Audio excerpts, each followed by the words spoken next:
Food systems are difficult to analyze systematically because very different types of processes occur across different kinds of scale at once.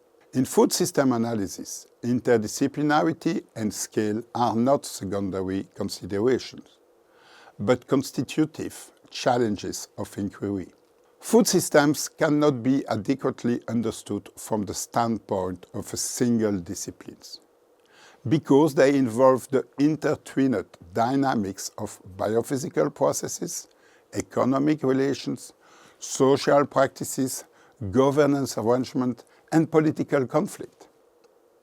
Interdisciplinarity, therefore, is not simply the mobilization of several disciplines, but the effort to bring different forms of knowledge and different ways of framing the problem into a common analytical conversation.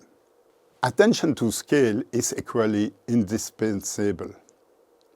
Food system processes unfold across multiple and interacting levels, and the scale at which knowledge is produced often differs from the scale at which decisions are made. At least three dimensions are particularly relevant. First, there is the spatial or territorial dimension, ranging from local setting to regional, national, and global processes. Second, there is the agri-food chain dimensions, spanning upstream input provision and production through processing and distribution to retail and consumption. Third, there are levels of governance and decision-making, from farm and household decisions through intermediary and coordinating actors to national and supranational policy arenas. These dimensions do not merely coexist.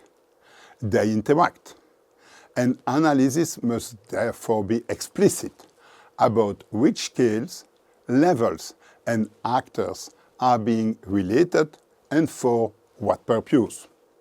Spatial scale is one of the most basic dimensions of food system analysis.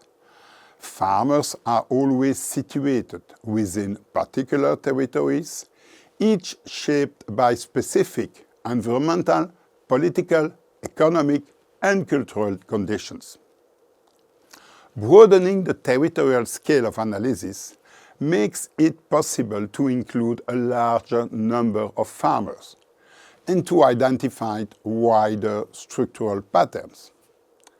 At the same time, it brings greater heterogeneity into view, making analysis more abstract and potentially more detached from the situated dynamics of particular farming systems.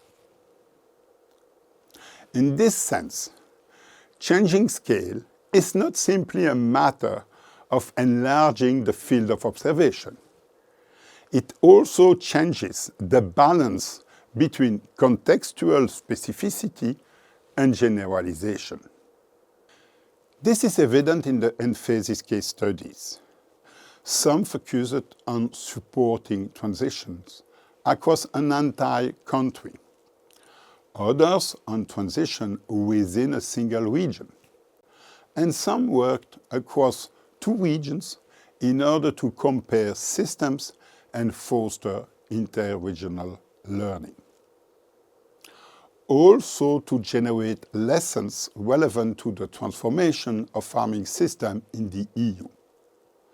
At the same time, the system boundaries were drawn primarily around European farming context.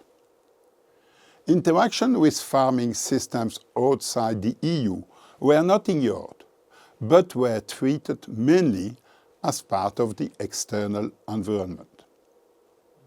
The notion of value chain is fundamental to understanding food systems because it draws attention to the functional relations linking production, processing, distribution, retail, and consumption. A food system cannot be reduced to the relationships between farmers and consumers alone. It also includes upstream actors that provide inputs, technologies, finance, logistics, and other services necessary for production and distribution, as well as downstream actors involved in processing, wholesaling, retail, and marketing. In addition, food systems are shaped by their interdependence with other sectors, including energy, health, education, and finance. At the same time, value chains should not be understood too rigidly as simple linear sequences. Although linear chains often predominate, actors may occupy several positions at once or participate in multiple channels simultaneously. Farmers, for example, may combine primary production with on-farm processing, direct sales, or sales into several different market channels. The same product may circulate through different circuits, and different products from the same farm may enter distinct chains. Finally, value chains are also territorially connective. They link actors and places across space. For this reason, food system analysis must attend not only to the internal organization of a given chain, but also to its external dependencies and cross-territorial relations. For example, the organic vegetable chains in Belgium are also shaped by wider European organic vegetable chains. The issue of decision-making scales is very well illustrated by the work carried out by Diana Borgnoto within the project, which focuses on agri-environmental measures in the Hauts-de-France region. Agri-environmental measures are part of what is often referred to as the green architecture of agricultural policy. Their objective is to enhance the ecosystem services provided by farmers through targeted financial support linked to clearly defined practices. In her work, Diana first makes an important distinction between the concept of actor and the concept of roles. She shows that different actors can take on different roles, and that this actor-role relationship can vary significantly depending on the context. Building on this, she then maps in detail the processes through which agri-environmental measures are implemented.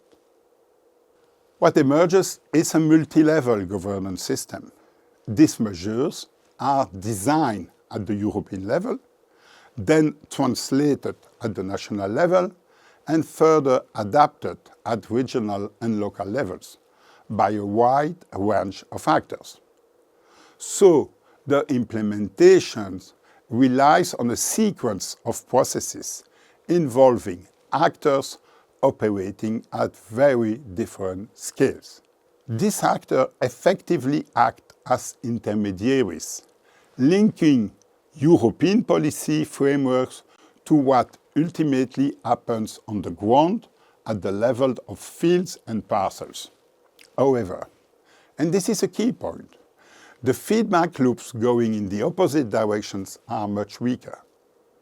The mechanism that should allow experiences from the field to inform and adjust European policies are largely insufficient. As a result, we often observe a kind of disconnect, or even a form of institutional empty talk, where agri-environmental measures designed from the top are not fully aligned with the reality, expectations, and constraints faced by farmers on the ground. This unit has shown that food system analysis requires more than the integration of multiple disciplines in the abstract. It also requires careful attention to the different scales at which food system processes unfold, from territories and value chains to governance and decision-making.